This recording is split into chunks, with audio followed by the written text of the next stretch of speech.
Okay, thank you everyone for joining us. The New Economy Network Australia, NENA, is delighted to have you join us for what I hope is going to be a really fruitful conversation. I would first like to acknowledge the country on which I live, work and play. It's the traditional estate and country of the Turrbal and Yagara peoples. And I'm really delighted to work with a number of amazing Aboriginal elders and friends, and I'm constantly reminded of how much care for country our continent had pre-colonisation, and how much work we all do together. So I, with great love and respect, pay my greatest respect to Indigenous elders past and present, and also acknowledge the ongoing legacy of colonisation. Today, we're very, very pleased to be offering anyone who's interested a bit of a chat about how we can communicate about the New Economy Network Australia, and New Economy in particular. In a moment, I'll introduce Chris Riedy, who I'm sure many of you know, and I'm just so delighted. Chris and I have been working together on creating the NENA Narrative Hub, and by that space is a cross between trying to engage with some of the amazing work that people like Chris and others are doing around the world on how we change the story of modern society. But for me too, there's also, in addition to the in-depth understanding of how neoclassical economics and the 1% have dominated the agenda for so long, there is also just the cheerful, short-term, blunt goal of how do we communicate about NENA to other people. It's a very important space. It's a very collaborative and open-ended space for people to work together inside NENA. So how do we do that effectively, as well as the heady and in-depth work of changing the narrative around us in this current day? And the challenges are both immense and perhaps at the moment never more pliable, shall we say, with COVID and every other thing that's been happening. We do sense across society a real deep hunger for change, for news stories, and I guess for solidarity, people coming together around the work they've already been doing for many years. For this audience, I'm not going to do my usual introduction to NENA, but if you are new to the New Economy Network Australia, please do have a look at our website, neweconomy.org.au. For those who haven't been onto it for a little while, it's actually been all rejigged and it's looking very flash and gorgeous, thanks to our many, many volunteers. Particular thanks to James Lee and Kimberly Croft for helping us, I guess, update our website. NENA's mission in life is to help people come together, to help individuals and organisations come together, work together to change the economic system to build a better society. And our primary objectives and the underpinning structures that we're interested in are finding a way for society to build ecological health and a just, economically just society. So with that in mind, how we communicate a new vision, how we communicate a new story is hugely fascinating to me, and I hope to you as well. The format for today, Chris is going to give us a presentation in a moment, which is going to be terrific.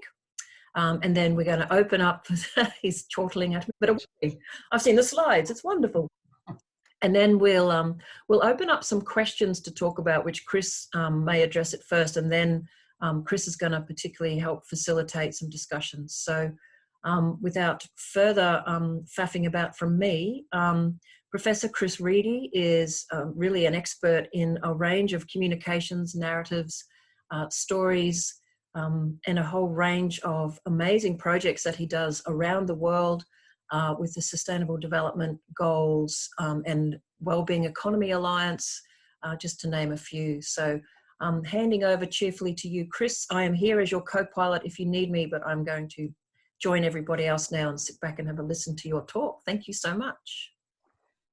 Thanks, Michelle, and great to see everyone here to talk about narrative. I'm coming to you from Darawal land to the north, to the south of Sydney, just north of Wollongong in Thirroul, and want to acknowledge the Darawal people that have lived in this this part of the land for a very long time and preceded us here. So, narratives. I'm at the Institute for Sustainable Futures, where I'm a professor of sustainability transformations, and I've been working particularly on narrative over the last 3 or 4 years with a group called the SDG Transformations Forum that grew out of a series of conferences about how to pursue transformations towards sustainability. And oh, Siri's jumped in. That's interesting. So I'm not sure I understand. Oh, shush. Sorry. So under that group, the SDG Transformations Forum, there was a series of working groups set up, and one of those is about transforming narratives. And of course, we very quickly ran into the challenge of the dominant narrative of neoliberal capitalism, and how do we transform that? And it's so entrenched and locked in, and it can seem really difficult to think, how do we tackle that to start creating some openings where new economic narratives could emerge? So we got quite involved with the Wellbeing Economy Alliance as well, of which NENA is a member. And they were doing a lot of thinking as well about, well, how we've got this narrative around a wellbeing economy, how do we start to get some traction for that? And so I've been involved in the narratives cluster of the Wellbeing Economy Alliance as well.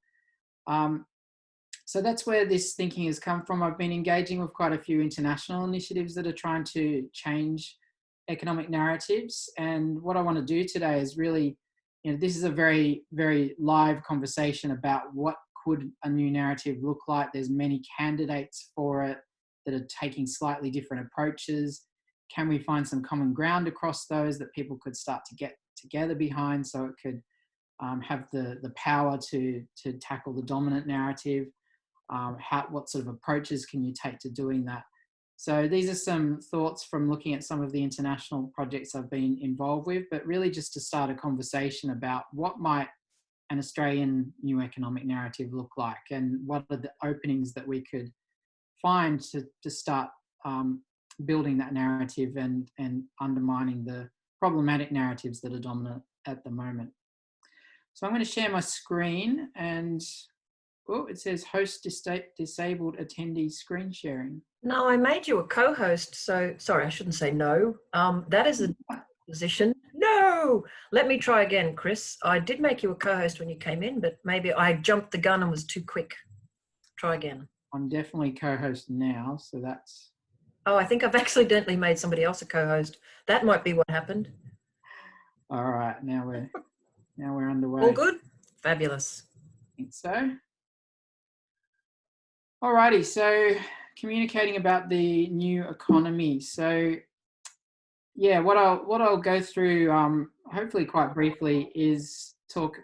I don't think I need to say much about the dominant narrative here, but I do want to share a couple of things just to remind us of what we're up against. But then most of the time thinking about what are some of the economic narrative initiatives that I've been engaged with internationally doing, and what sort of language are they using to communicate, and is there anything that we can be inspired by there in our Australian context.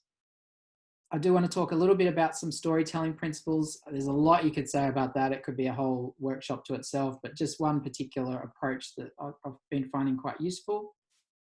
And then we'll get into discussions. So I want to spend most of the time today talking. How can we communicate about the new economy in an Australian context? And there's some specific questions for NENA around that. And then at the end, how can we keep this discussion going? What do we want to do in this NENA Narratives and Storytelling Hub? There's an opportunity coming up with the conference towards the end of the year. What other things do we want to try and do to take this conversation forward? So the dominant narrative, I use the label neoliberal capitalism for it. And, you know, it's not too hard to rattle off what the components of that narrative are: endless growth in GDP, individualism, competition, free markets, small government, private ownership, and maybe a little bit less talked about, but the idea of separation, that we're separate from each other and competing with each other, that we're separate from nature, and therefore it's okay to exploit nature, and we'll, through our ingenuity, find ways to keep going, even if we use up a lot of our natural capital. So we've seen some of the problematic impacts of that for the environment and for human well-being. The story of the neoliberal narrative is summed up quite nicely here by George Monbiot. So I put that up because if you haven't seen that TED talk from George Monbiot, it's lovely way of looking at the way that stories are structured, and that there's a very common structure to them about, you know, there's a problem and a hero comes along and solves that problem. And that is him talking about what the neoliberal story was. But I'll certainly sort out a link for people afterwards on that. So that's the neoliberal story. The entrepreneur comes along, stops the state being big and taking control, and you know, that leads to great things. And he goes through how before that there was a Keynesian story where the state was the hero, and then comes up with a story towards the end about what could be the next narrative. And in that the community as more of an entity becomes the hero that's moving on from this dominant narrative that we have at the moment. So the whole talk is worth having a look at. But there's a lot of ideas out there about what might be the new economic narrative that could displace neoliberal capitalism. And, you know, these are just some of the ones that I've seen around the world. Wellbeing Economy Alliance, the idea of donut economics, the idea of thrivability, the SDG, Sustainable Development Goals, circular economy, fair trade. There's many more that we could list out. And they all have these slightly different takes on what a new narrative might look like. And that's great for diversity and wealth of ideas, but of course it means that there's this potential for fragmentation and splintering, and so the stories that we tell are just slightly different and don't gather the power that they might need to dislodge neoliberal capitalism. So is there some common ground that could help these different initiatives work together while maintaining the important diversity between them? I'm sure many of you have seen Kate Raworth's Donut Economics. I'm not going to go into the details of that today, but I bring it up because of the interesting work that's happening now, taking donut economics to Amsterdam and looking at what that would look like at a city scale. And the work that Kate and collaborators have done here is interesting in terms of the kind of language that they're using about what a new narrative might look like. So you can see that they've thought about applying donut economics at a city scale from both a local and a global perspective, and from a social and ecological perspective. And thinking about the local and the social, they've said, what does it mean for the people of Amsterdam to thrive?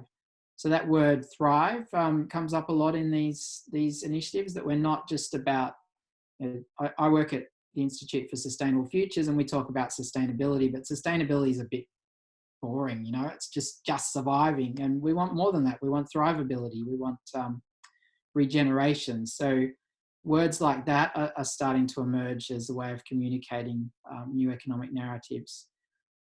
In the ecological but local space, what would it mean for Amsterdam to thrive within its natural habitat? So that thrive word again, but this idea that we're not separate from nature, we're embedded in nature, we are people in nature, is a very common narrative thread across these new economic initiatives. So moving on from that idea of separation to an idea of connection with each other, connection with nature. Ecologically, but from a global perspective, what does it mean for a city like Amsterdam to respect the health of the whole planet? So an idea of respect there, and also an idea of planetary health, that we need to be sustaining the earth so that it can sustain us.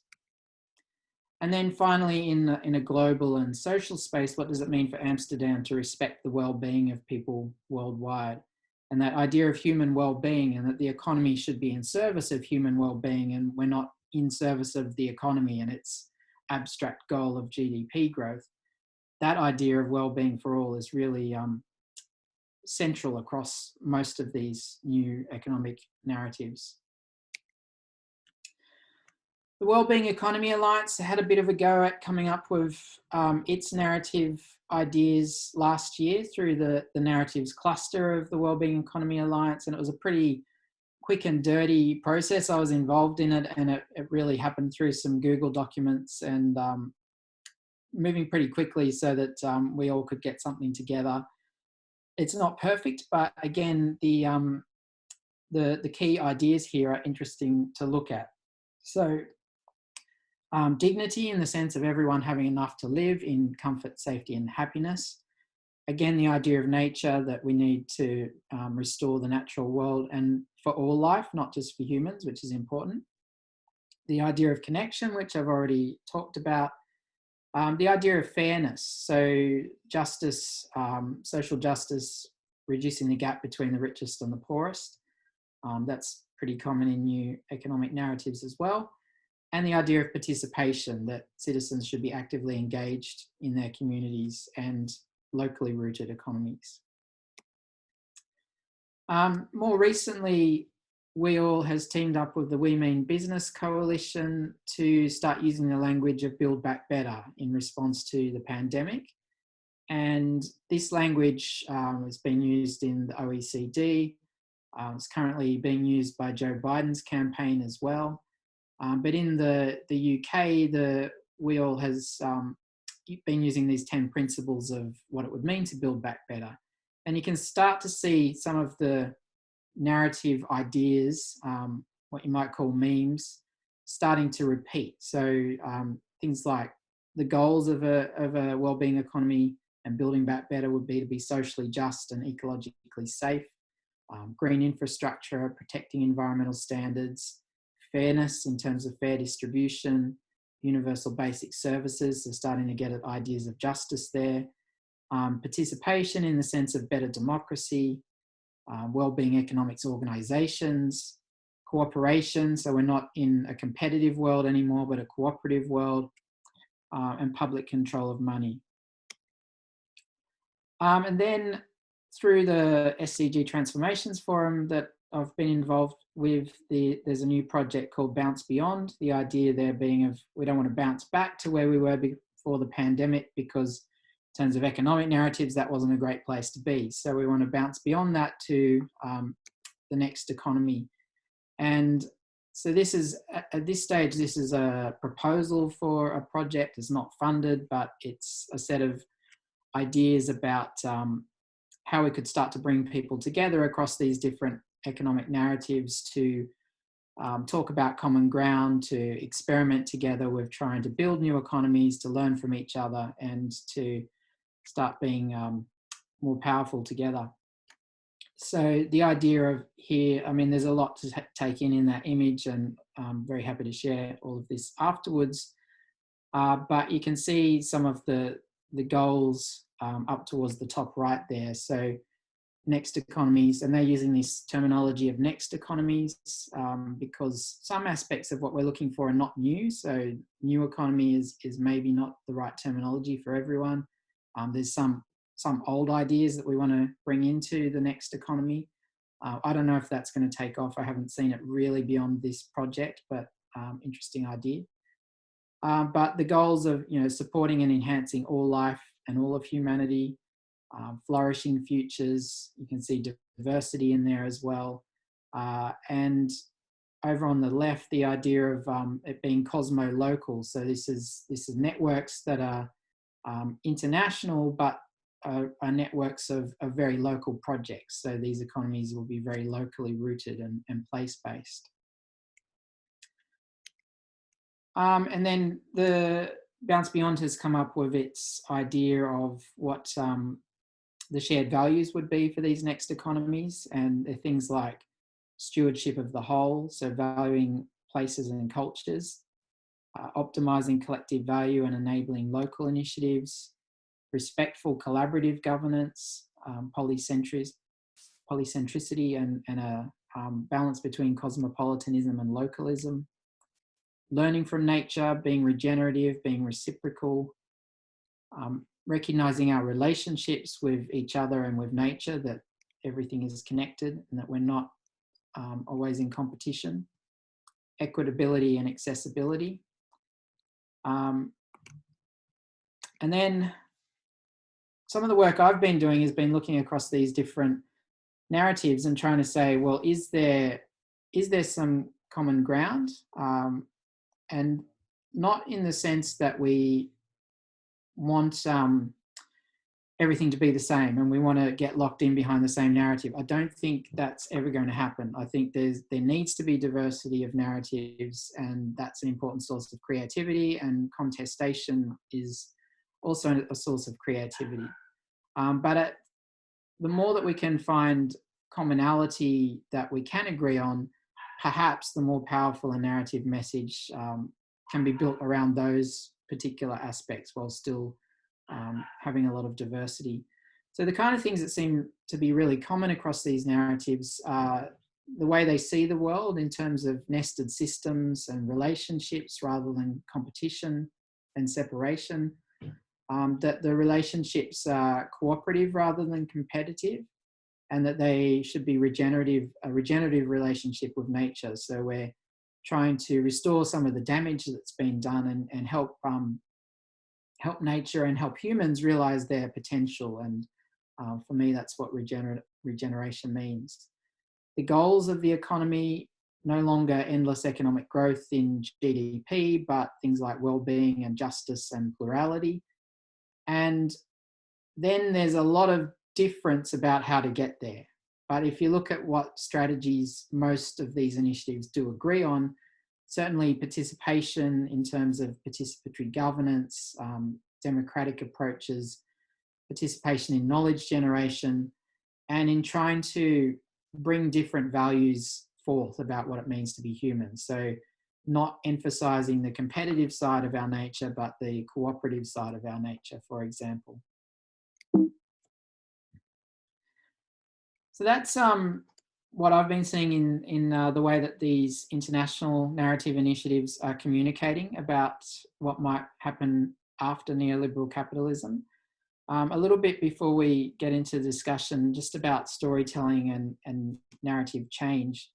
And I'm really going to focus particularly on one approach to this, which has been developed by the Narrative Initiative, called the 4 baskets approach. And it talks about these 4 capacities that we need to develop for narrative change: creating, translating, observing, deploying and observing together. And so what I want to think about a little bit in the discussion is how can NENA start to build these capabilities? What do we already have, and how could we develop them further? So creating is about generating a new narrative and being able to articulate the dominant existing one.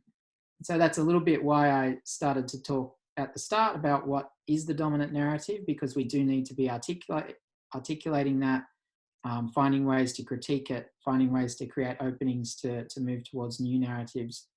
But we also need to be finding a new narrative. And as you can see from what I've presented so far, and there's many others, there's a lot of candidates out there, but is there something we can build that works for Australia and draws on some of these ideas that we're seeing across many of the international initiatives?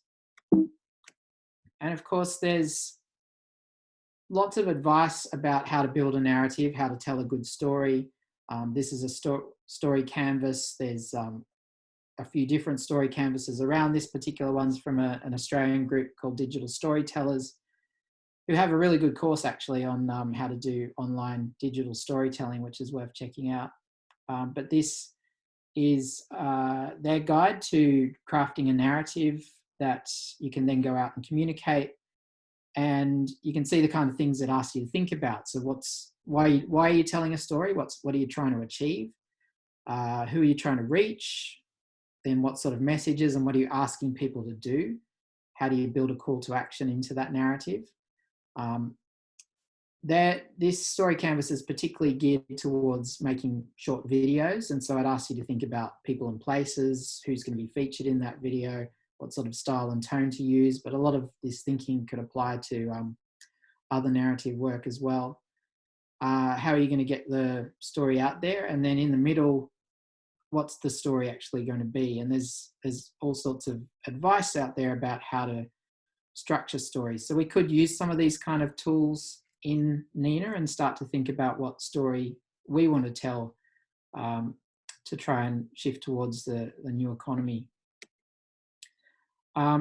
Australian Conservation Foundation has done some great work as well on storytelling and taking this kind of structure, which they call a challenge, choice, outcome structure, which is sort of built on, I guess, a simplified version of the hero's journey, which is a very common story structure.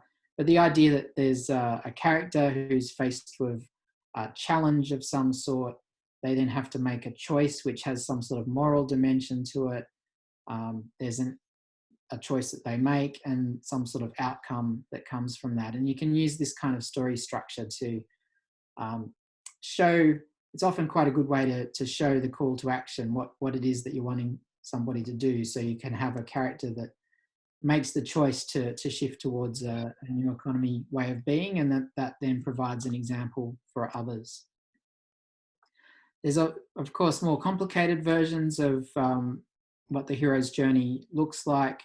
And I'm not going to get into the details of that, but you can start to use these kind of tools to think about how you might structure a story about moving towards the new economy. Problem with these kind of hero's journey models is this idea of an individual hero. And I really want to get away from that idea, because that's very much tied up with the neoliberal capitalism idea of individualism and competition and so on. So if we're using any of these kind of tools, I think we'd need to think about how you frame heroes and villains in this kind of new narrative we're trying to move towards, and that they would probably be much more collective heroes that we'd want to highlight.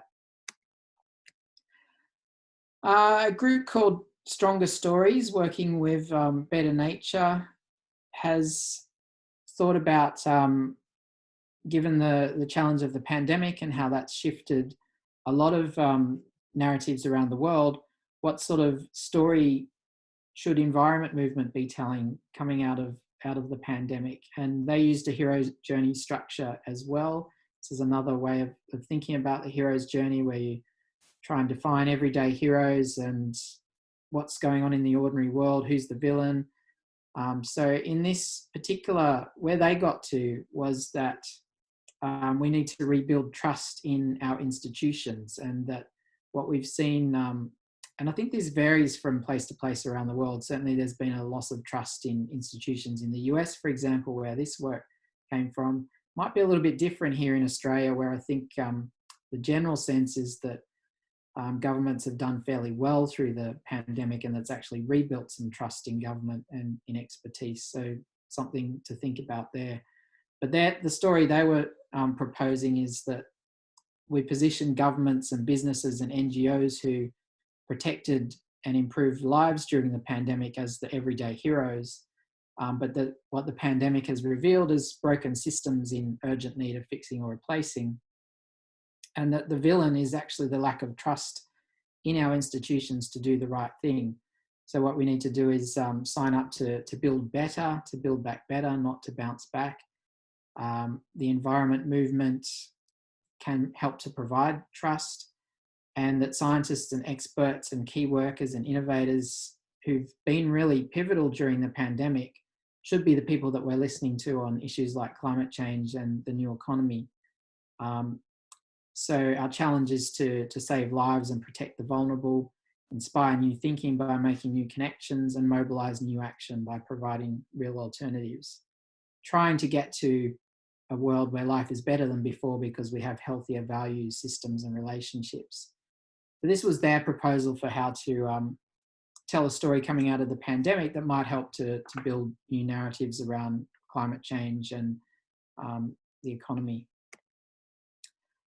And then I think this is the last one I'll talk about, which is, again, the image is drawn from ACF's storytelling work, but the original work on this was by Marshall Gans, looking at telling different kinds of stories when communicating with an audience. So a story of self, which tells your personal story about how you got called to lead on a particular issue, which starts to give you credibility with the audience about why they should listen to you.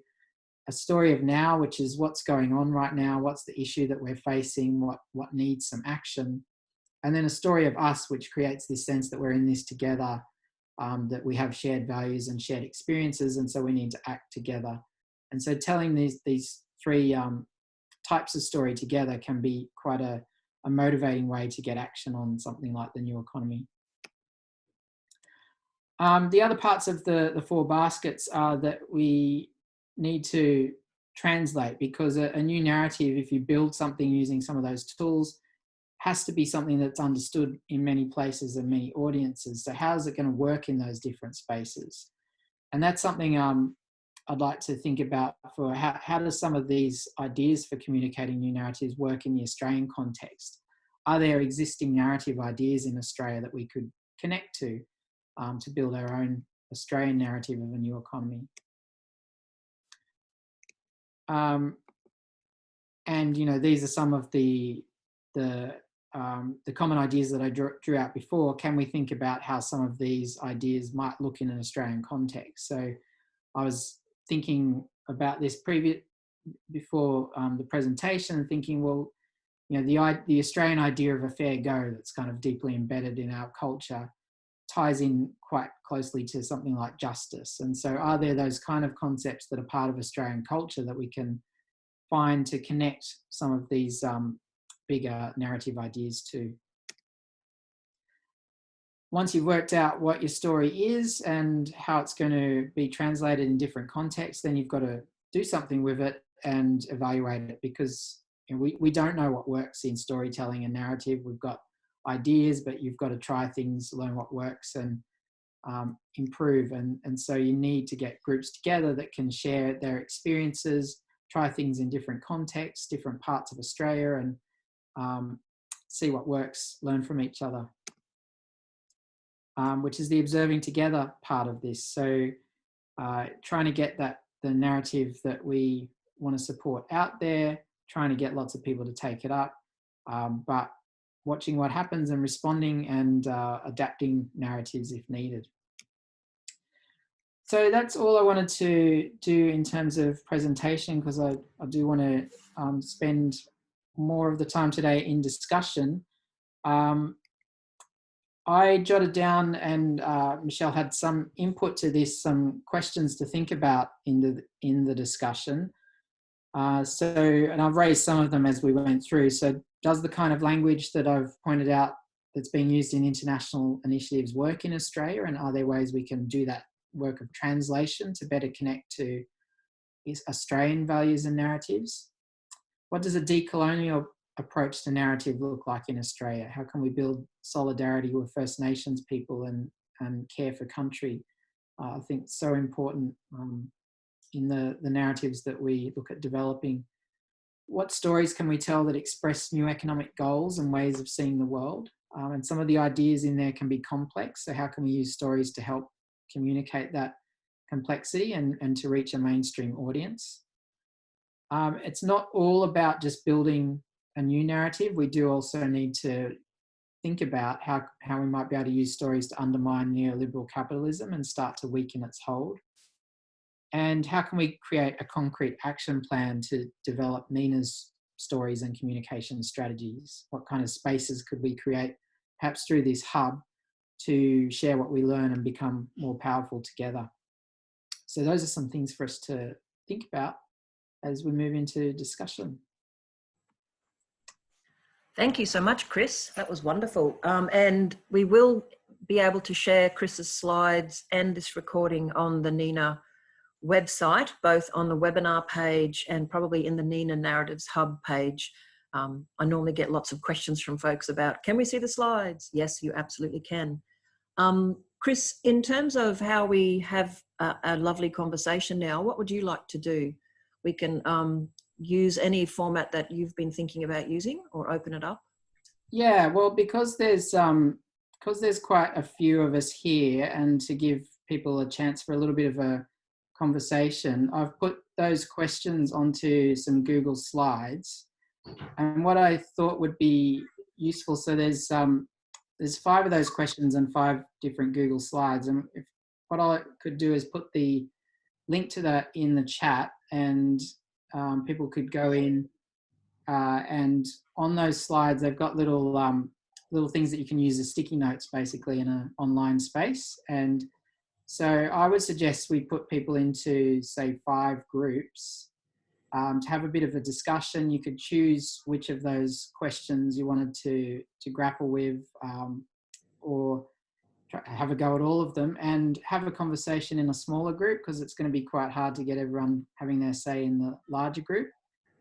Jot down some thoughts on the sticky notes and then come back and hear a bit from each of those groups and have a bit of a larger discussion. Does that sound all right? Sounds good to me. Is everyone okay with that? Got some thumbs up. So, and I haven't seen a mass exodus of people leaving, so I think that's probably a yes. All right, so I've just put that link into the chat. And if you go through to that, you'll see a slide deck where I've put those questions that I just posed at the top of each of the slides, and you can see the little coloured sticky notes. You can, if you click on those, you can just type straight into them. You can copy them if you run out.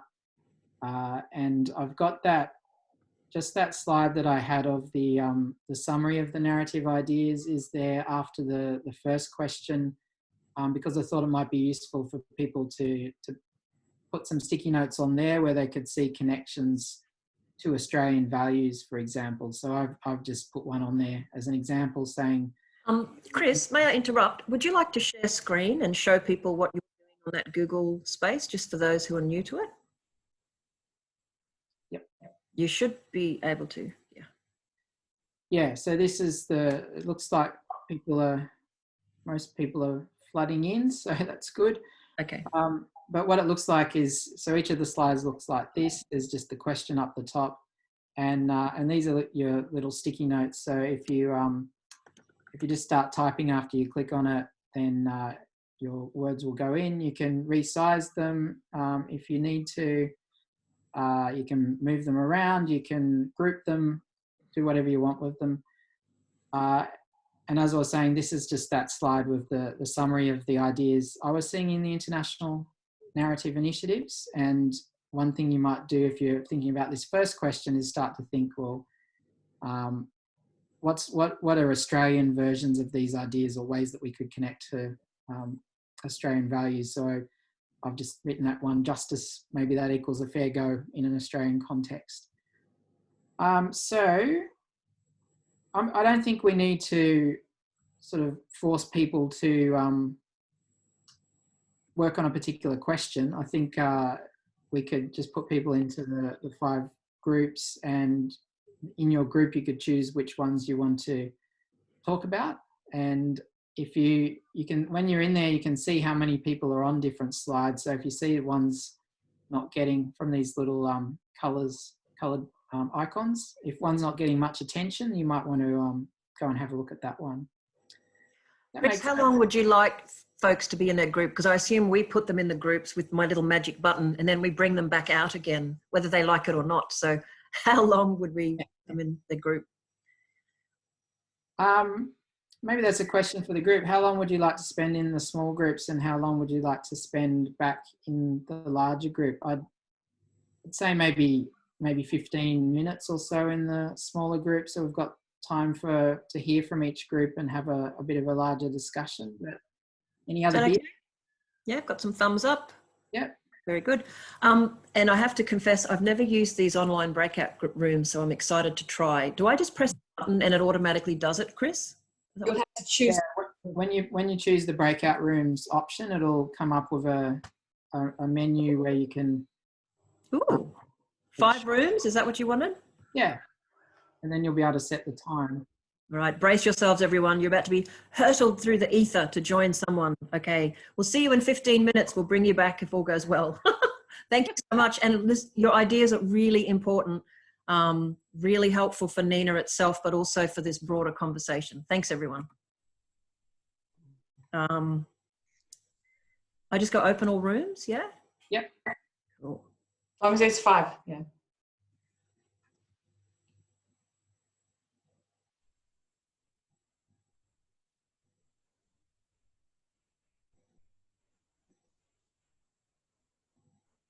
That is amazing.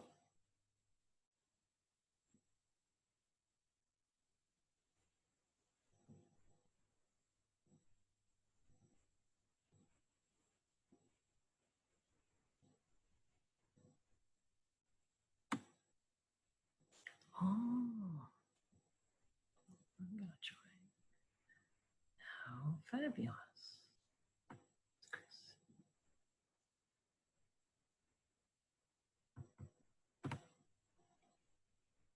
Through the conferences, but I don't know the rest of you. So, oh, hi, Mish. Hello. I thought I'd better join a group, but just ignore me. I may be able to come. Okay, I'm a legal academic, but not a very enthusiastic lawyer. So, anyone else? Yes, I'm Neil. I run a town planning consultancy with my partner, but I'm also a documentary photographer, so interested in storytelling. And yeah, been involved with the NENA conferences and things for a little while now. Hi. Hi, I'm Pam in Brisbane. Belong to Brisbane West XR, but I'm also a very new traditional storyteller. So that's what really piqued my interest in this webinar today. Yeah, we should really. Great to meet you. Hi, I'm Karen. I'm also in Brisbane, and I am a friend of Pam's as well through both the Brisbane West EXR group and through our little Future Democracy sharing circle. I have a background that includes some academic work in political science and policy and governance, hence my real interest in what Chris called the strategic side, participatory governance. I think he talked about participatory ways of generating knowledge and how we prime different values. I noted that down because that's what I'm really keen on, and I see storytelling and narrative as a kind of fundamental tool for this. So I'm really excited with what's happening here. Wonderful. I think everyone knows me, but maybe some folks on this call don't.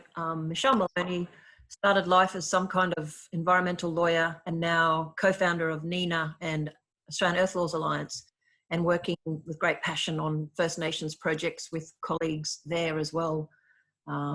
Fascinating stories, but also vaguely desperate to make sure that NENA can be, you know, really bringing great ideas together to help forge this new story, which is already happening. So I'm very excited about it all. Ruth? Oh, no. Hello, yes, and I'm Ruth. I feel a bit like an imposter because I haven't done any NENA seminars before. I'm very involved in Ayla's work, so I do lots of work with Green Prints and work with Michelle on other sides of this, but been interested to get involved in NENA for a while. It's very... We're quietly in the background shaping some of aspects of NENA through Green Prints and Ayla because we want it to be connected. Yeah, exactly. So I want to get more involved in the NENA stuff, and this is a great way to start because it's really one of the many, many links between the two organisations. Thank you, Ruth. Does anybody have a favourite question that they would be interested in on of the five? Mine was actually the first about how this might adapt to Australia in particular, but I'm open to others. I don't mean to be annoying or anything, but Pam, did you get a chance to say hello? Did I miss it? Yes, I did. You missed it. Okay, I missed it. That's all right. Just wanted to make sure. Cool.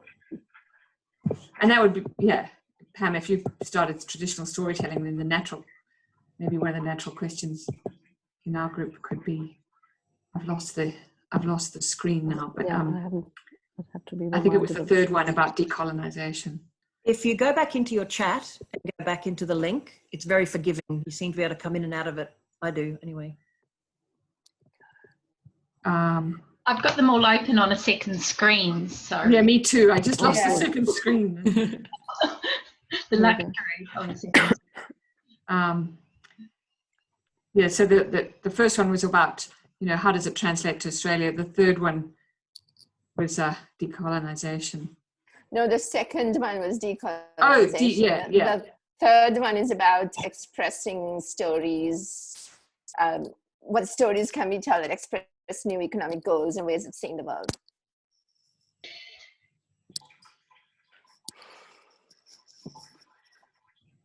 Either the first one or decolonization. That's the choice for me. Other people to choose. Looks like some people have already putting ideas in about the decolonization one. Oh, It's quite a busy one. where are they putting it? There's slide number 3, question number 2. Those post-it notes are filling up.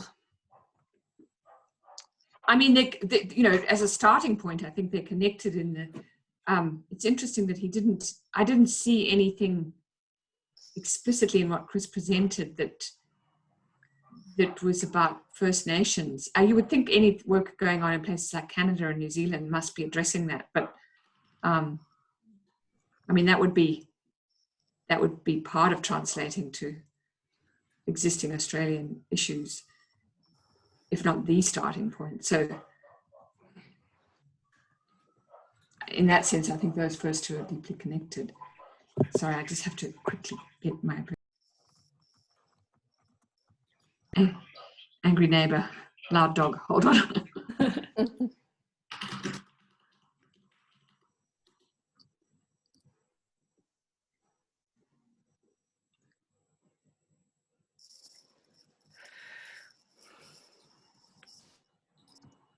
Just on the second one around a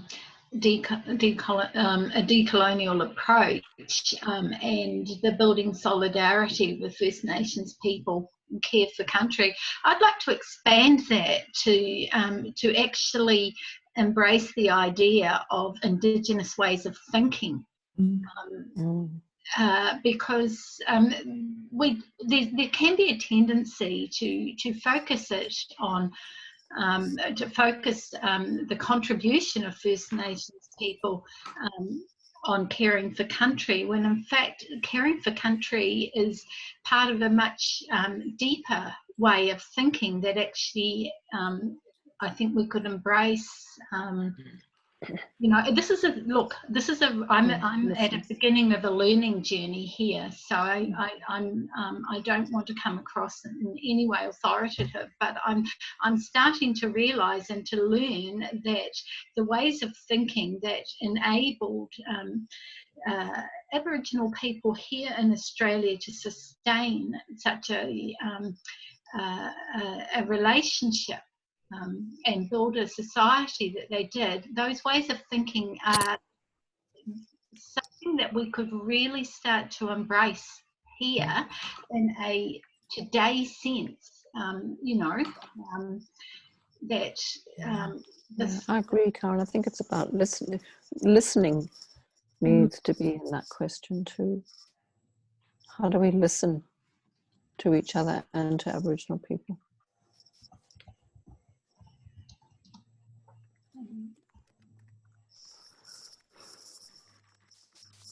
Maybe the words are too much. Rather see the faces. Are we waiting for Rachel to come back? Bronwyn, I mean. Are we waiting for Bronwyn to come back? Or are we going? No, you can jump around however you wish. Yeah. So. Did I cut you off there, Karen, about listening? Fine.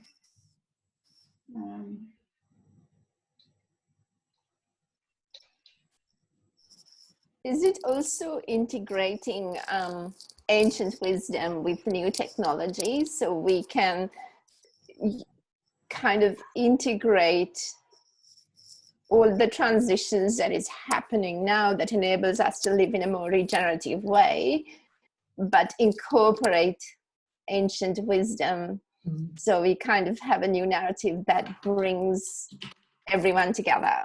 I like that. Thank you. But also this isn't so much about action as the stories around what we want to do. Do you know what I mean?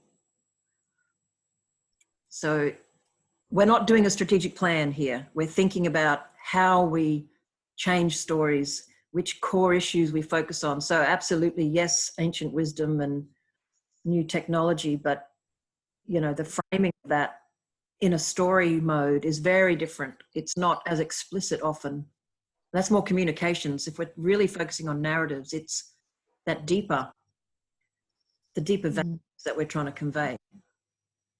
And it was going back to Australian roots, Aboriginal, like Australian roots as in before European times, how Australia used to be run is the wrong way of saying it, but how Aboriginals used to thrive, and taking that, as you said, the way of thinking and that way of being and bringing it forward into this context, finding a way to tell a story around that.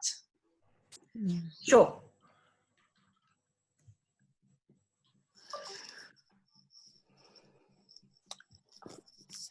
Bear with me while I think this through aloud. Going back to listening, you know, in our Western paradigm, we're not very good at listening. We want to jump in with our opinion before the other person's even finished speaking. And I think we need to really learn to listen and take the time to listen. I know we haven't got much time, but we need to take the time to listen to the Aboriginal people and to different ways of telling stories. You know, we have our linear boom, boom, boom way of telling stories. And I think we need to listen to other ways of telling stories as well.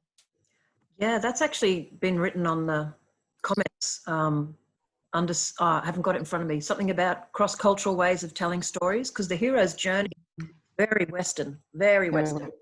And in fact, when I read some of Joseph Campbell and a few others, the one interesting thing that came out is even in terms of Western societies, Australians were one of the only Western cultures that they could see had an anti-hero as opposed to a hero, which is linked to the tall poppy.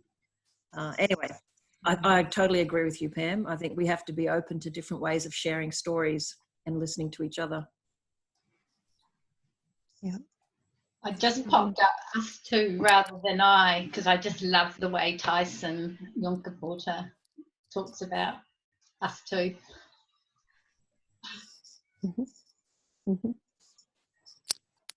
Yeah.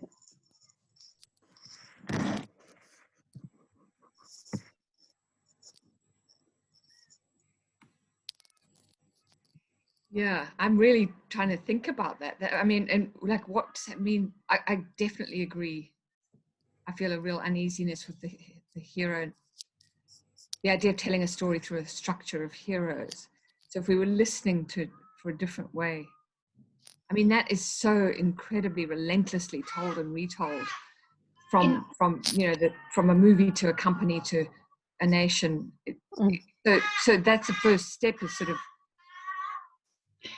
both listening. Well, can I just say, I mean, I sit almost every week with Mary Graham. We're working on a book together, and it's an absolute honour and a privilege to work with wise as Mary, but I also work with lots of other people. And the only way to step outside a Western construct is to sit down with other people and have a yarn. Yeah. We can't, as non-Aboriginal people, sit here and talk about it right now, quite honestly. We can open that space and go what we've already said, which is we need to listen to each other. Nina or we need to find ways to do things together, and then we move on, and then we keep going with ideas, because we can't hypothesize what that looks like. You can only do that together. Oh, sorry. Nil? Okay. I just wanted to say something about the hero's journey, because I listened to a lot of interviews with Joseph Campbell, and the way I understood it was the hero's journey is about that time when you sort of go on a personal journey and you come back to your place, having sort of traveled the world, and it's sort of like the initiation ceremonies where you leave and you come back a different person. So I personally didn't see it as a Western story, but I saw it as something that all ancient cultures did. Like, you know, when you look at the African cultures, for example, they had a very strong thing of you have to leave your community and come back so you've grown as a person. So I kind of understood it a little bit differently, but I've always heard people kind of say what was said about the hero's journey as being sort of an individualistic thing, but I didn't see it as that.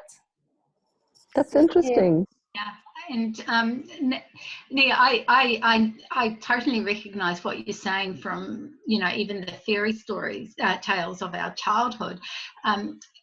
However, I think what's happened is, like a lot of things, that language has been co-opted by Western thinking and Western society, and the individualism of modern day has individualized that hero rather than you know, and that the journeys, you know, like it's not about that developmental. No.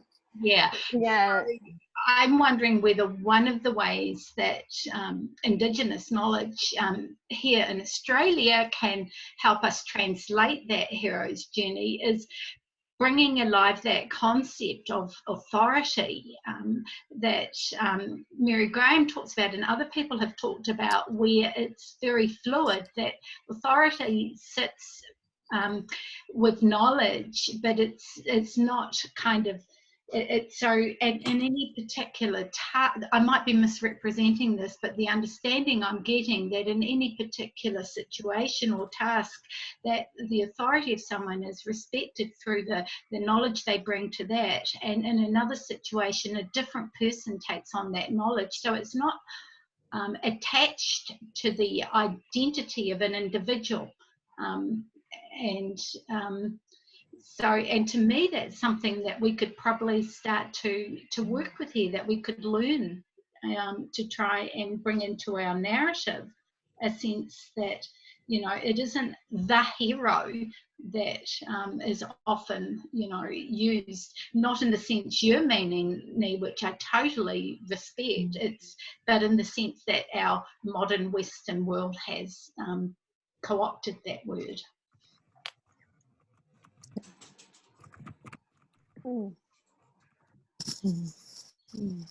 I'm just aware of time. I'm going to be bringing everyone back together pretty soon. Was there?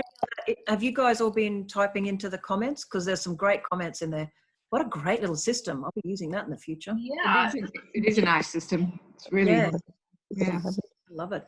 Don't understand it, but I love it. My only question is, with or without the individualization of the hero's journey, stories that really in the West really appeal to an understanding of the collective good.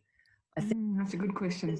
Such a huge issue for us. I mean, even people like me and others who are working so hard to try to bring folks together, we still have our a real deep cultural idea about individualism, or I don't know. And I think Chris raised this, you know, take a sidestep from what we've just discussed about the hero's journey.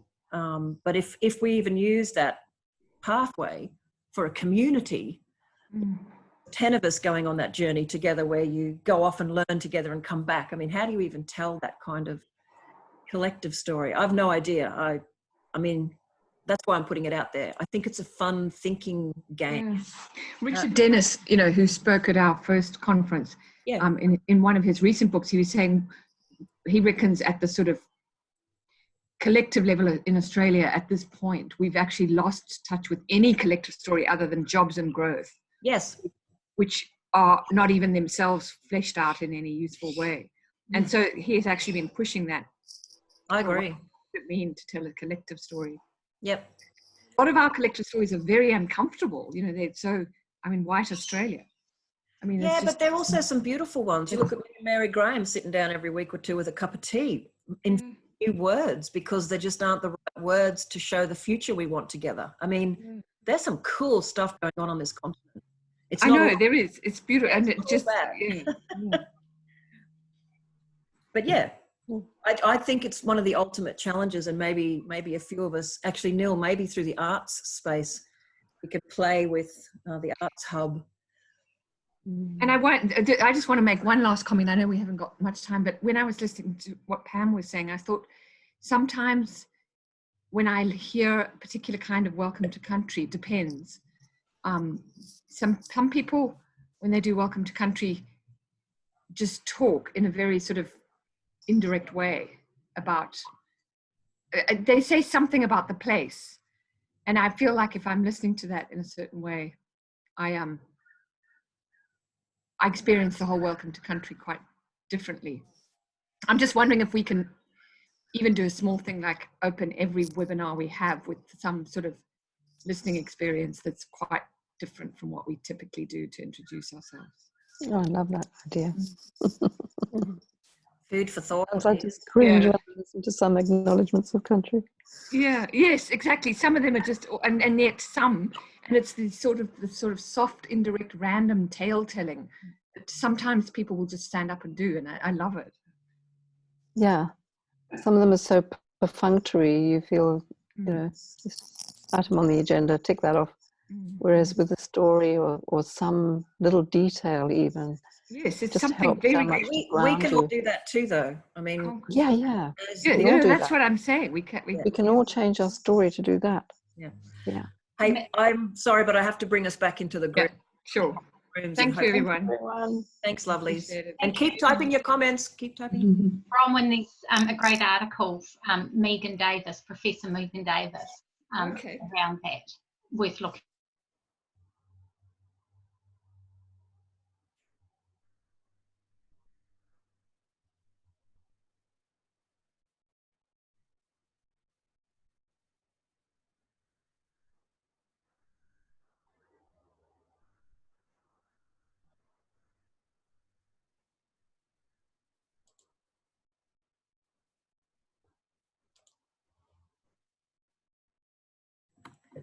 Hi, guys. Did you jump? Oh, no, we're all coming back. Very good.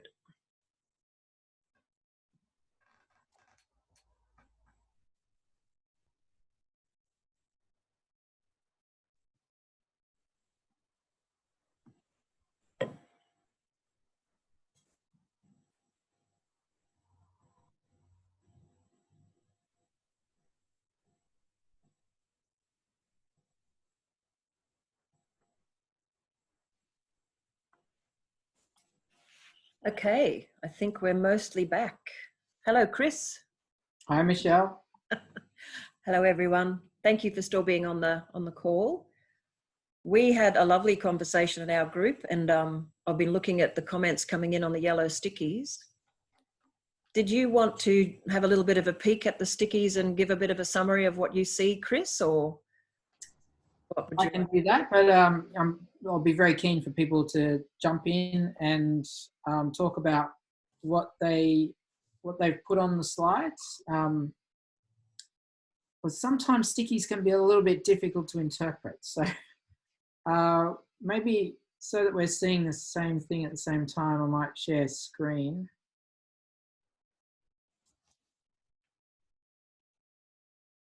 Ooh, whoops, I almost left the meeting. That would have been embarrassing.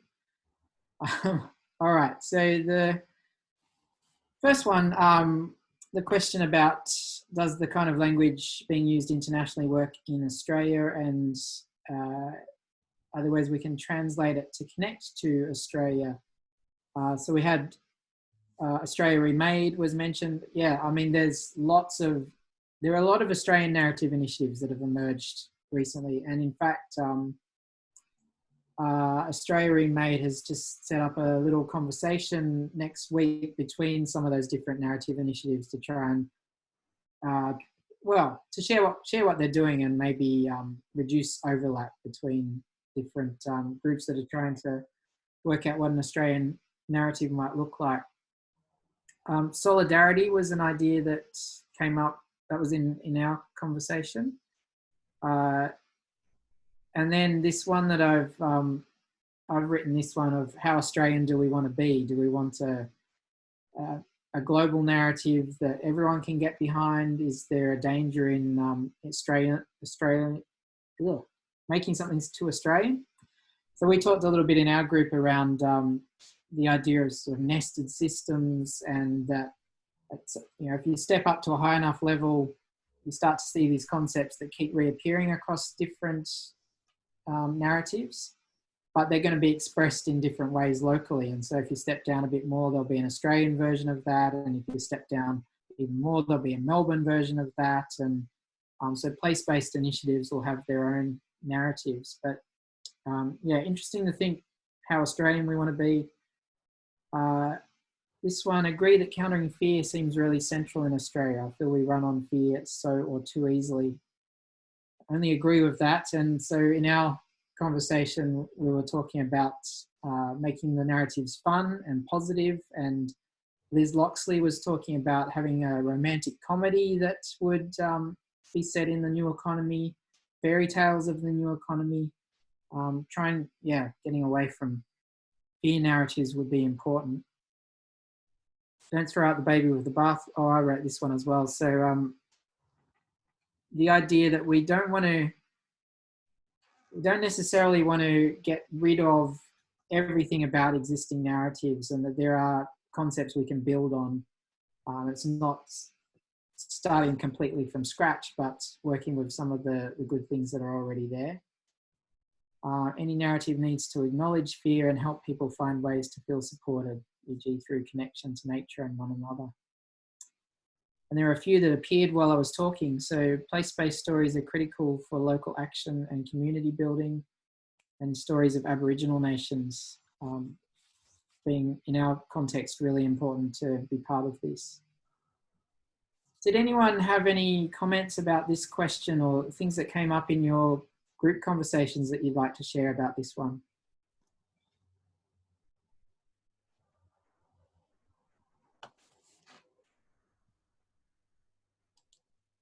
No, that was all a good summary. So then, a decolonial approach to narrative in Australia, really important question, this one. So what have we got? We've got the idea of yarning, that NENA needs to invite First Nations peoples to lead in stories about the future, joining up with the Uluru Statement from the Heart. Fabulous that we're hearing more stories and leaders from First Nations people. Co-design, presumably with First Nations people. It'd be good to discuss how different cultures tell stories differently. That's a really interesting one, I think. Integrating ancient deep wisdom with new technologies. So rather than me just reading all of these out, because you can read them yourself, does anyone want to speak to any of these that they put on there and say a little bit more about them? Well, I'll jump in and say our group had a lot of discussions about this topic, and particularly discussions about how we listen to each other, genuinely listen to each other. The West, I mean, it's terrible to try to, sum up millions, if not billions of people based on two framings, the West. We do tend to jump into action rather than take time and listen, and many of the lovely folks in our group emphasised that. That comment would be good to discuss how different cultures tell stories differently is actually mine, because the cross-cultural work I've always done, I'm always amazed at how Westerners, our stories seem to be very, sometimes they're very straightforward, step by step, almost, basic, whereas other people's stories are much more metaphor, analogy, poetry, sometimes for my brain, sometimes even quite confusing, and you've really got to look for the inner meanings. So I do wonder, not just with Aboriginal peoples, but with other cultures in our country, how we all tell stories. And then we had a big discussion about the hero's journey, what it really means. Is it westernized? Neil suggested that it means a lot more than just the typical Hollywood Western, connotations that come with it. So anyway, there's a lot of really interesting discussions. I work with Mary Graham, and we often sit back and with our cup of tea, she's an Aboriginal elder of incredible wisdom. It's a privilege to work with her. And we often talk about very different ways of thinking and doing and sharing stories. And then the only other thing I'll say is the challenge I put to our group, which comes from the endlessness of challenging individualism. how inside NENA and other groups, how do we push back at those notions of individualism when we're often still thinking from that frame? How do we tell the hero's journey as a collective story? You know, how do we tell stories that show the power and the wonder of being together when it's kind of become a separate way of thinking for some of us in the West? So I think that's going to be a really, really interesting challenge for all of us personally. That's enough for me. Thank you.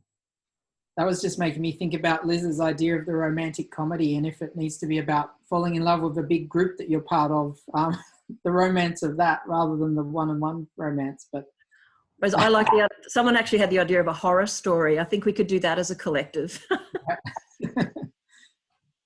Great, thank you. Anyone else that wanted to speak to any of the points on this one? Yeah. I'm wondering if we also need to acknowledge that there is some separate work that white people need to do in terms of like the work of white fragility, and this recognition of the two separate spaces as not being a separation, but an acknowledgement of some of the differences of work that need to happen for decolonialization. And then looking at simultaneously at the fused work. So I would put that on the table. Would you be able to say just a little bit more about what kind of work you think we need to be doing? Yeah, well, I'm new to the idea of this sense of that decolonializing my mind and decolonializing my actions means every single thing in my life. And it is totally blowing me away that everything from the food I eat to the clothes I wear to the interactions with human beings, every single thing is loaded with white cultural privilege. Yeah. And for me to do the work of actually unpacking, undoing that in a safe environment, and then learn skills together with fellow people who are willing to do this really hard journey, and not as if it's going to be done from one second to the next, but it'll most probably take me till the end of my days. But the very fact of engaging in it puts me in a different framework when I'm with Indigenous people. Yeah. And so what Michelle was talking about is in the sense of the different cultural approaches, recognizing what our approaches are, that there are other approaches, and yes, let's come together as well, but there'll be such, I think, respect for us from Indigenous people. I'm not sure if there are any Indigenous people on this call, but that way of respect, one of your words, Chris, that you know is there fusing through everything.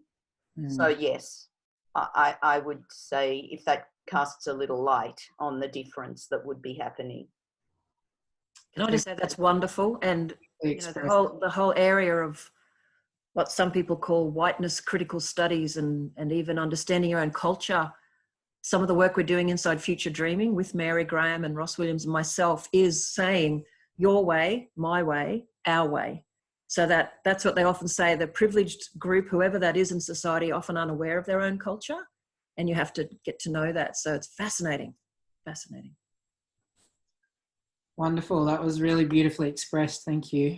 I'm going to keep us moving given the time and look at the next one, which is full of comments, which is great, which was what stories can we tell that express new economic goals and ways of seeing the world? How can we use stories to communicate complex ideas and reach a mainstream audience? So lots of ideas for types of stories here. The radical fairy tales that Liz was talking about, the horror movie that Michelle just mentioned, stories that connect to our hearts, stories of First Nations connection to country.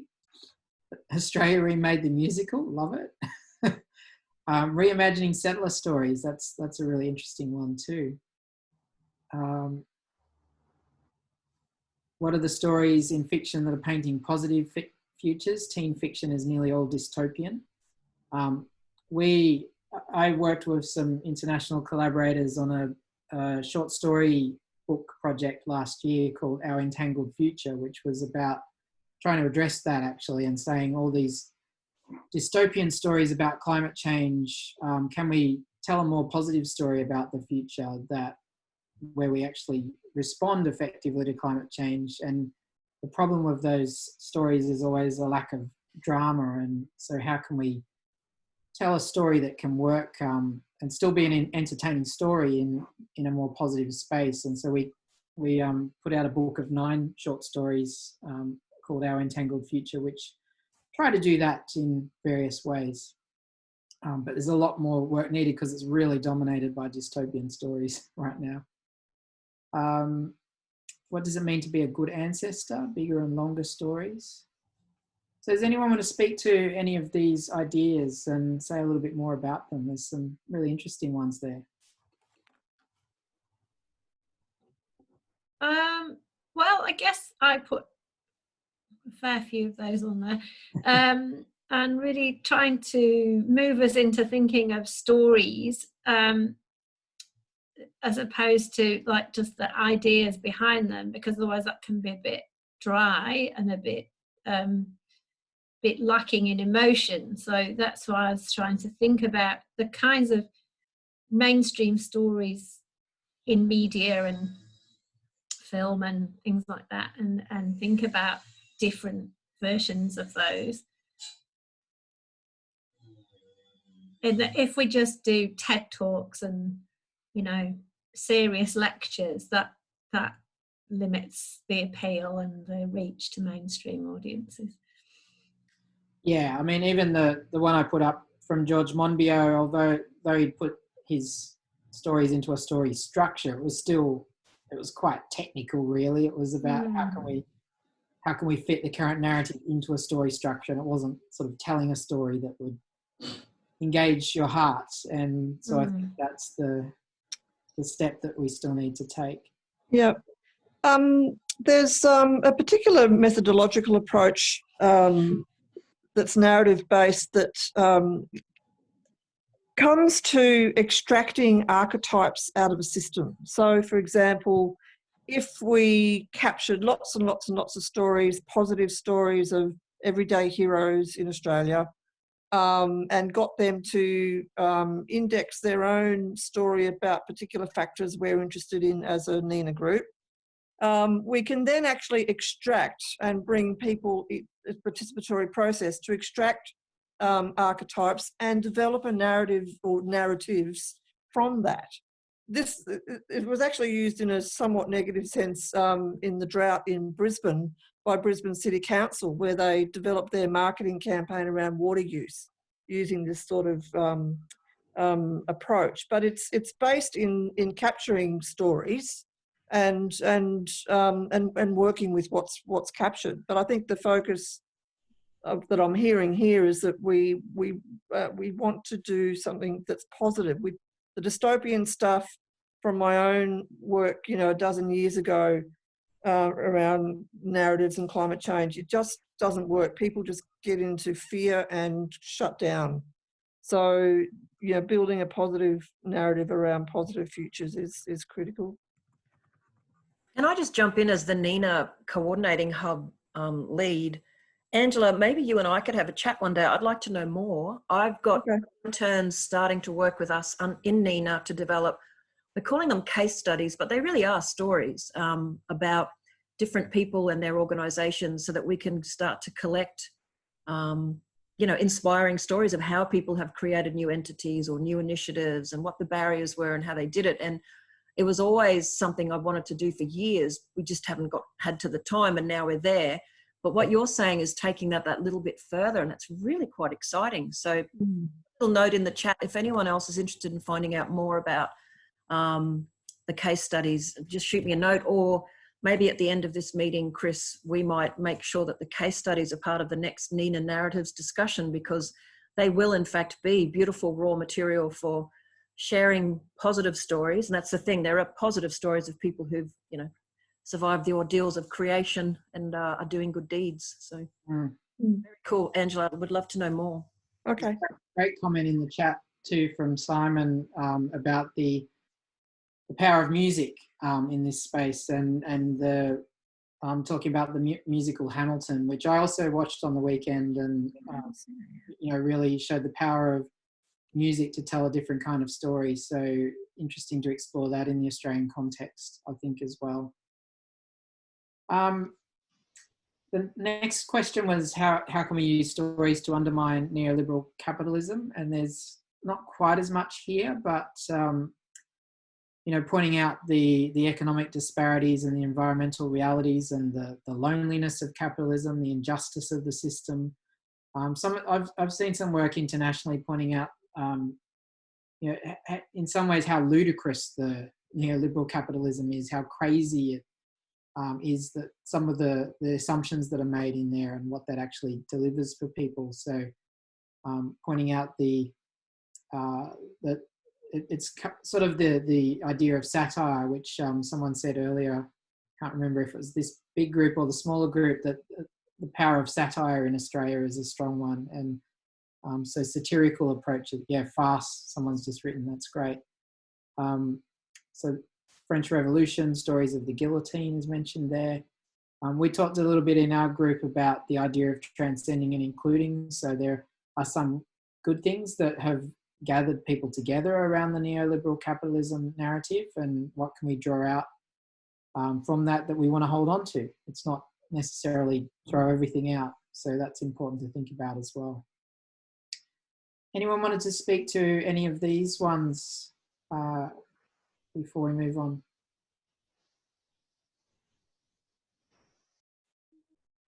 All right, I'm conscious of the time, so I will move on to our last one, which is, what do we do next? How can we do a concrete action plan to further develop our stories and communication strategies? And what kind of spaces do we want to create, which is what perhaps this narrative hub could become, to share what we learn. So we've got support people to see what they have to offer and offer a needs market. Tool for communicating and capacity building, case studies and stories about who's doing what. Yeah, a caring space where fear can be acknowledged openly, and then allow the drivers underlying the fear to be drivers of action. Balancing diversity and consistency. This was a discussion we had a bit in our group about, we want to promote diversity, but we also want to be consistent enough in our communications that we start to build some power together, and that can be a tricky balance. Then we've got a long one about the economy being intersteeped with culture, education, family, yep, many things. What about creating an online messaging house with a roof of a shared paradigm, e.g. nature as a network of relationships and humans as custodians within it? And 3 pillars: prioritising quality of life over possessions, care for all humans, care for nature. They look pretty good to me at first glance. Could be used by people working in many sectors to store supporting narratives and stories and so on. Yeah, so some sort of, yeah, like a clearinghouse, a resource hub, messaging house is quite a nice name actually. That's great. And then working with the city of Joondalup on their strategy community reference group to at first listen to them and then to interject NENA into the dialogue. Could we all commit to ingratiating ourselves in local governance? Nice idea there. So does anyone want to speak to any of them before we get on to finishing up? Just to follow up with that last one, Chris. Sometimes our own ideology from, you know, the people that are seeking the new economy, we don't understand some of the constraints that the decision makers have to work under. So that is why trying to have a foot in the camp of the city of Joondalup, but also just going about what we need to do to create the dialogue for the wider community. because sometimes we get on these webinars and we're already preaching to the converted. I don't think we have enough meshing happening in the community, so that when we do start to talk new economy dialogue, that it just doesn't go straight over people's heads.